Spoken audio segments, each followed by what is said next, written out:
What should feel like gripping drama on Coronation Street is starting to feel more like emotional exhaustion because some of Weatherfield's biggest storylines are no longer building suspense. They are simply dragging out pain that viewers have been waiting far too long to see resolved. Lately, the street has been packed with one miserable twist after another, but the real problem is not just how dark these plots have become. It is that several of them now seem trapped in a loop, repeating the same tension without giving anyone real movement. Instead of creating anticipation, they are creating frustration. And that is why so many people are ready for these stories to finally reach a proper ending. Carl Webster's schemes are a clear example. Carl has never been someone audiences would associate with loyalty, yet Debbie still seems unable to completely shut the door on him. She already sacrificed more than any mother should, even taking the blame for Billy's death and going to prison to protect her son.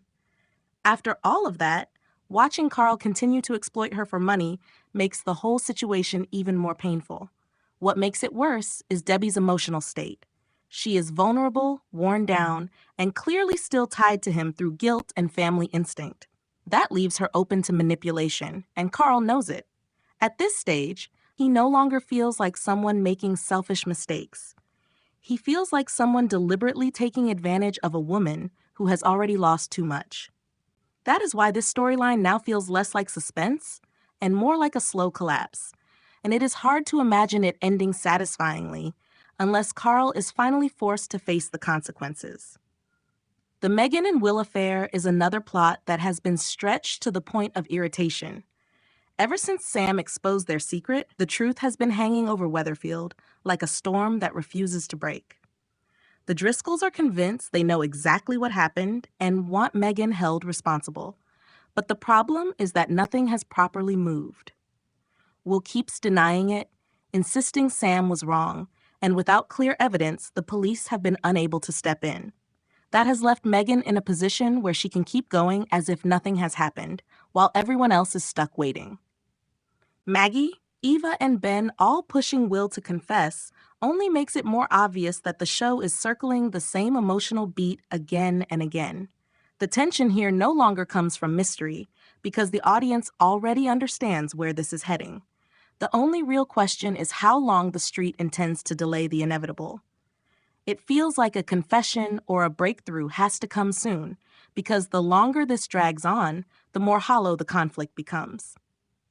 Tim and Trisha's grooming history has a different kind of weight, which is exactly why the stop-start nature of the storyline has been so frustrating. When Tim came face-to-face with Trisha Marlowe again, it reopened something deeply painful from his past. He was only 14 during that relationship, even if he did not truly understand the abuse for what it was at the time. That revelation gave the story emotional power because it showed how trauma can remain buried until the right trigger brings it back to the surface. But after that strong return, the plot faded away for months, only resurfacing more recently alongside Will's grooming storyline. Now Tim wants answers and is determined to find Trisha, yet there is still no sign of her. That delay weakens what should be one of the show's most important stories. Tim is no longer just looking for confrontation. He is looking for clarity, validation, and a chance to reclaim part of himself that was distorted years ago. If the show keeps postponing that reckoning, it risks making his emotional journey feel secondary when it should be central. Then there is Todd and Theo's abuse storyline, which has become one of the hardest plots to watch because of how convincingly it shows the cycle of control.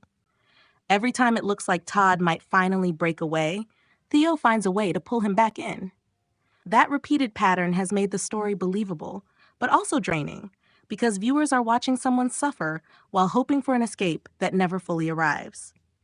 Now that Todd and Theo are married, the situation feels even more tangled, with the legal and emotional bond making it harder for Todd to see a way out. That is what gives the story its heaviness. Todd is not just trapped by Theo, but by confusion, fear, and the damage that prolonged abuse does to a person's sense of self. Upcoming scenes hint that Todd may finally go to the police, and that feels like the turning point this story desperately needs. After everything he has endured, dragging it out further would only make the pain feel repetitive rather than meaningful. The most powerful ending now would be one where Todd finally chooses himself, even if that decision comes with fallout. Taken together, these storylines all share the same problem. They began with emotional weight and real dramatic potential, but too many of them have lingered in the same place for too long. Debbie keeps suffering while Carl keeps using her. Megan and Will's secret keeps hanging there without real progress. Tim keeps searching for answers that never arrive. Todd keeps getting pulled back into a nightmare he should already be moving beyond. When a soap delays resolution for too long, the danger is that viewers stop feeling tense and start feeling tired. That is where Coronation Street seems to be right now. The drama is still there, but the patience is wearing thin. The strongest next step would be to finally let these plots move, because closure is now more compelling than more suffering. And in several of these cases, the street may be closer to that breaking point than it first appears. If you enjoy Coronation Street updates and deeper character analysis like this, don't forget to subscribe for more.